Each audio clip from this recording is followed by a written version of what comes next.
TNLA ဟာတရုတ်ရဲ့ကမကထပြုတဲ့ဆွေးနွေးပွဲ6 ချိန်လောက်အထိ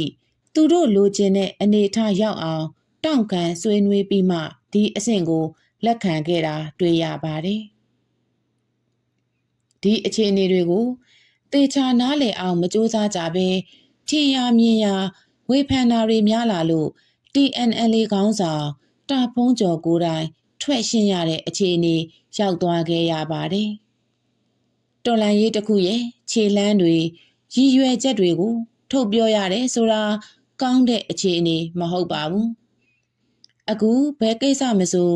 လိုင်းပေါ်ကလူတွေအကြိုက်လိုက်လို့ရတော့မဲ့သဘောဖြစ်နေတာပါ။သူတို့ကိုအားလုံးအစီရင်ခံအားလုံးရှင်းပြမှကျေနပ်ကြမယ်ဆိုတဲ့သဘောဖြစ်လာနေတာပါပဲ။မေးတဲ့သူတွေကမေးကြတော့ဝေဖန်လေကန်သူတွေကလည်းအမြင်ပေါင်းစုံပြောကြတော့တာပါပဲ။တကယ်တော့မြေပြင်အခြေအနေကိုဘယ်သူကမှအသေးစိတ်သိကြတာမဟုတ်ပါဘူး။အသေးစိတ်သိသူတွေထဲမှာတော့အောက်ခြေအဆင့်နဲ့ခေါင်းဆောင်အဆင့်က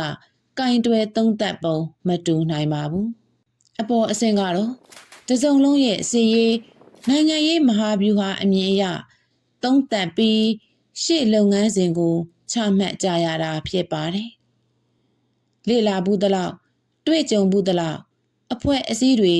ဘယ်လိုဆုံးဖြတ်လုပ်ကင်ကြသလဲဆိုတာမှာတူညီတဲ့ပုံစံတွေရှိပါတယ်။အဲ့ဒါကတော့အရေးကြီးတဲ့ကိစ္စမှန်သမျှထိတ်ဆုံးကလူနည်းစုလေးကသာဆုံးဖြတ်ရတာဖြစ်ပြီးလျှို့ဝှက်ထိန်းသိမ်းရတာဖြစ်ပါတယ်။